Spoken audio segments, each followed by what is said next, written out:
Today we're going to talk about Unit 8, Section 1, Empire Building. In the late 20th century, Americans debated the issue of expansionism, empire building, or imperialism. All three of these words have similar meaning. In Coach Cothran's World History class, most of that semester you spent talking about empire building, different empires throughout history and their growth. What is the definition of empire? Empire refers to the fact when one nation takes over another nation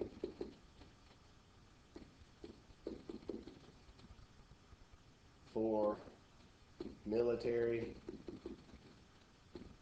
political, or social reasons.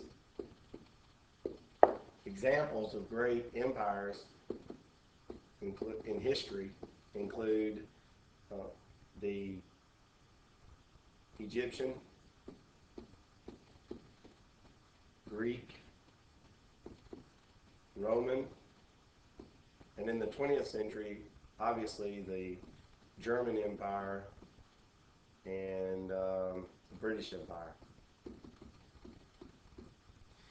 Even to the point that after the Spanish-American War, some people claimed that the United States was an empire. As evidence of this, in 1898, the United States got into a 4-month war with probably the world's third most powerful empire, Spain. There were three causes of the Spanish-American War. Spain had colonies in Cuba and in the Philippines. Cuban rebels, Spanish citizens, colonists living there under Spanish rule in Cuba, opposed the rule of the Spanish and wanted their freedom. They reported to American newspapers Spanish atrocities committed against them. Another word for atrocity is torture. These were published in American newspapers and drew a lot of sympathy for Cuban independence and Filipino independence. The second cause of the Spanish-American War was a letter written by the military governor of Cuba, Dillon, pictured here, and a telegram was sent to Spain to answer a question from the Spanish government that had been asked of him: would the United States intervene on behalf of the Cuban and Filipino people? And in his response, he referred to our president at that time, William McKinley, as being weak. Well, this telegram was intercepted and published in American newspapers, and Americans took this as a slap in the face to our own country, not just our president. So that's the second cause of the Spanish-American War. And the third cause of the Spanish-American War is the United States government had sent one of our largest battleships to protect American interests in Cuba and had anchored in the port of Havana. And mysteriously one night the ship exploded, killing over 240 American sailors on board.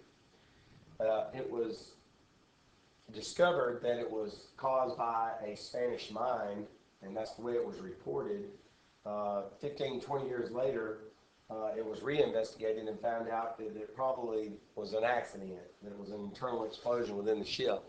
But when McKinley goes to Congress and Congress declares war on Spain, the war only lasted 4 months. The most important battle, the turning point battle of the war, occurred on this hill, pictured here.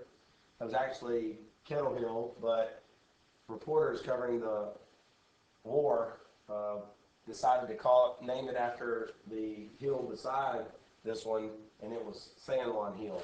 And so the Battle of San Juan Hill became famous when Teddy Roosevelt, a future president of the United States, led a group of volunteer cavalry up the hill, and this volunteer cavalry regiment was known as the Rough Riders. Here is a artist rendition of what it looked like. They actually could not ride up the hill on their horses. They had to dismount and charge up the hill. Um, and this concludes the lesson on the Spanish-American War. Unit 8, Section